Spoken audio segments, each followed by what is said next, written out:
हरे कृष्ण कृष्ण कृष्ण हरे हरे, हरे राम राम राम हरे हरे।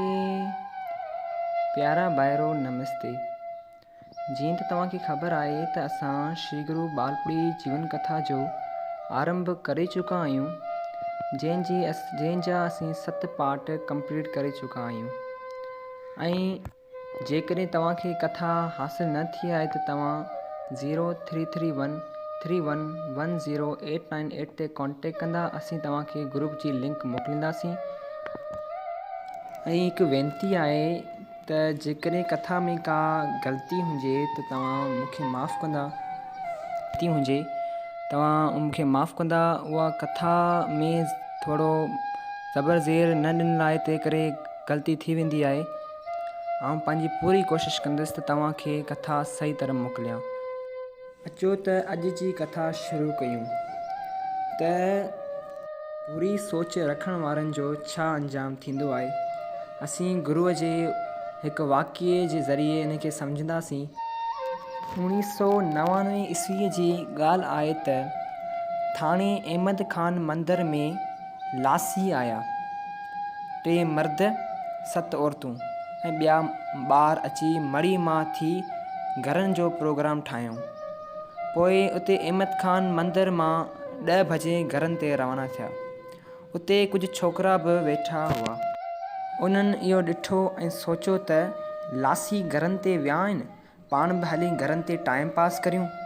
उहे छोकिरा कुझु ग़लति सोच रखंदा हुआ, मतिलबु कि कुझु छिछोड़े टाइप जा हुआ। उन्हनि कुझु ग़लति सोचे हितां निकिता हुआ। उहे 6-7 छोकिरा जीप करे आया ऐं मड़ी में हिकु छोकिरे जो चाचो वेठो हो।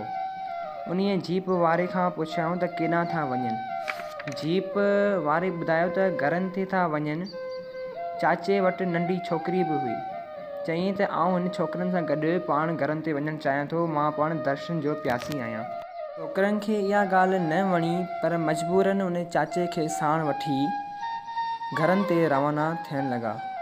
जॾहिं दाव ते पहुता त चाचे वटि जेका नंढड़ी हुई उन्हनि रोअणु शुरू कयो। नंढड़ी मां चाचो बेज़ार थी पियो। एतिरे में ॾिठाई त साम्हूं हिकु गाॾी अचे पई। चाचे गाॾी रोकाई, उन गाॾी में वापसि अहमद खान रवानो थियो। त छोकिरनि जी ख़ुशी जी हद ई न रही। ॾाढा ख़ुशि थिया। जॾहिं घरनि ते पहुता त ॾिसनि त लासी जाट करे अगोर ते सनानु थिए कयो। त छोकिरा जल्दी वञी जबल ते अगोर मथां बीह रहिया। त लासियुनि जे मर्दनि उन्हनि खे सम्झायो त माताऊं पियूं सनानु कनि, थोरो पोइते थी बीह रहो ऐं अव्हां सनानु पोइ कजो। पर छोकिरा न मुड़िया। आख़िर माताऊं जल्दी अगोर मां निकिरी जाट करे वापसी अहमद खान रवानो थियूं। छोकिरनि बि जल्दी सनानु करे उन्हनि जे पुठियां निकिरण जी कोशिशि कई, पर मुंहिंजा श्री गुरु बालपुड़ी सिद्ध सवाइ सभु ॼाणी ॼाण आहिनि। पर उन वक़्तु छोकिरनि जी जीप स्टार्ट न पई थिए। उन्हनि छोकिरनि में हिकु मिस्त्री बि हो। उन्हनि जल्दी बानट मथे कयो, पंहिंजी मिस्त्रियाई शुरू कई, पर उन्हनि जो वस न हलियो। सियारे जो टाइम हो ते उनखे शाम जा 4 थी विया। बुख बि काफ़ी घायल कयो। हू सुबुह जो चांहि पी निकिता हुआ। पोइ उन्हनि सोचियो त समाध ते कुझु ज़रूरु रखियलु हूंदो, फ्रूट वग़ैरह, हल त उहो खाऊं। त उन्हनि वञी उहो फ्रूट वग़ैरह खाधो। ते उन्हनि खे राति जो 7-8 थी विया। टाइम तमामु घणो गुज़री चुको हो। राति तमामु घणी थी चुकी हुई ऐं जीप उन्हनि खां स्टार्ट न पई थी। पोइ जॾहिं छोकिरा ॻोठ न पहुता त उन्हनि जो चाचो बशीर, जेको उन जीप जो ड्राइवर हो, उहो तमामु घणो परेशान थी पियो त इलाही वक़्तु गुज़री चुको आहे, अञा ताईं हीअ छोकिरा छो ॻोठ वापसि न आया आहिनि। पोइ मुंहिंजे श्री गुरु बालपुड़ी सिद्ध सवाइ जी महिमा त ॾिसो। बशीर ड्राइवर जेको हर रोज़ु घरनि ते वेंदो हो, उन सां बि अजीब वाक़ियो थियो, जो रोज़ु वञण बावजूद बि हू रस्तो भुलिजी वियो। सियारे जी राति वरी वापसी देरि ॻोठ पहुतो। ॻोठाणनि खे उहा हक़ीक़त ॿुधाइण बाद ॻोठ मां हिकु माण्हू मिलियो, जंहिं चयो त हलो अव्हांखे रस्तो थो ॾेखारियां। पोइ सुबुह फजर महल 5 बजे घरनि ते पहुता। उहे छा था ॾिसनि था त छोकिरा भाउ ॿारियो वेठा आहिनि। चाचे छोकिरनि खे पुछा कई त अव्हां हिते वेठा आहियो। उन्हनि चयो त असीं सॼी राति सीउ ऐं बुख में परेशान थिया आहियूं ऐं गाॾी बि ख़राबु थी पई आहे। पोइ जॾहिं चाचे जे पुछण ते हिननि चयो त असीं हिते कंहिं कम जे लाइ आया हुआसीं। पोइ चाचे चयो त तव्हांखे हिते कहिड़ो कमु आहे? तंहिं ते हिकिड़े छोकिरे सची करे ॾिनी त असीं लासियुनि जे पुठियां आया हुआसीं। पोइ चाचे चयो त तव्हां इहो ग़लति कमु कयो आहे, हाणे अचो गुरू खां माफ़ी वठी तौबा करियो।